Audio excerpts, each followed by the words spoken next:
Do you hear that? Now listen closely. Do you hear that? No?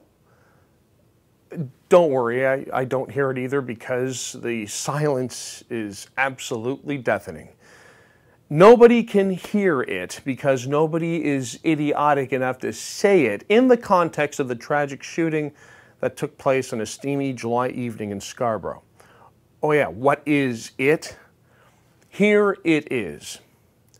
Good dads are highly overrated, or households need more mothers, or its corollary.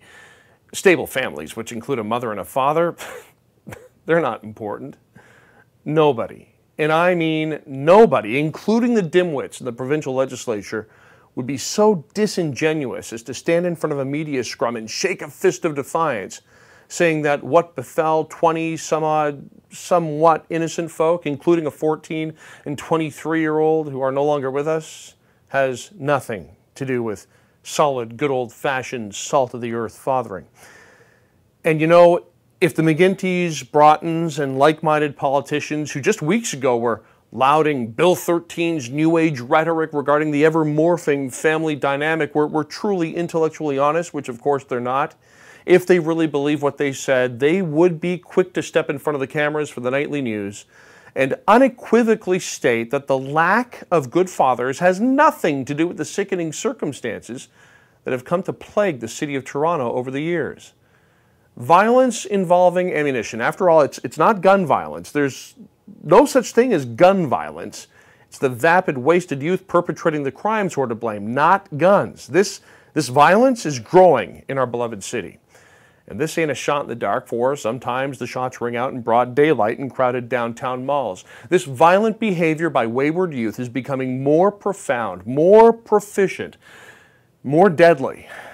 While sobbing members of a community scream for justice, their incantations are met with questions. And the questions always lead down the same path, don't they? To the same end. And it has very little to do with youth programs, daycare, or variant increases in government spending. The path leads to that all-important question, where is the love? The McGuinty's, Broughtons, and other activists who clamor to destroy the most natural conception of what family is and thus hinder any real opportunity at fixing the problem at its very genesis would like you to believe that fathers are not important, but they would not dare say so when the stuff really hits the fan like it did at that block party on Danzig Street.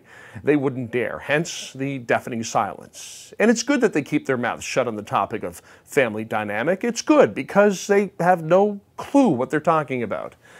They believe in a lie that says boys and girls do not need a man, their own father in the household. The truth is, fathers are important, great fathers even more so, and the lack thereof, as study upon study upon study upon study has shown, has deep, hard-hitting, truly sorrowful circumstances in the society in which we live, on every society throughout human history. You know, I take no pleasure in stating that I was not shocked when the news broke of that Scarborough street party gone horribly wrong. Sadly, I'm not shocked because I grew up in Scarborough. I know what it's like to be waiting for the next bus at Kennedy Station at 3 a.m. in the morning when some stranger asks what's in your bag. I know what it's like to have your heart jump up into your throat when, upon saying it's none of his darn business, said stranger pulls back his jacket to reveal the butt end of a firearm tucked into his waistband. I know what it's like to then attempt to talk down a guy who appears to not be all there, to then walk with him, engage him in discussion, and after a while, bid him farewell upon the arrival of his bus that will sojourn down an all-night route and drop him off near a house, a structure with 4 walls and a bed and a kitchen that most likely did not contain a good man of the house.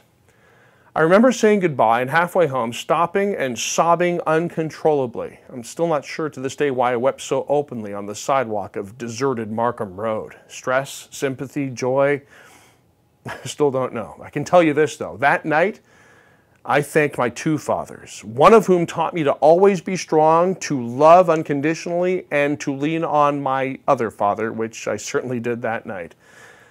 Folks, we're living in a world that has done a bang-up job of not only sequestering people of faith, but silencing them in the public forum. And now, as preparations are made to bury 14-year-old Cheyenne Charles and 23-year-old Joshua Yassé, we're supposed to believe that a child doesn't need his own mother and father to etch out a successful existence in this thing called life?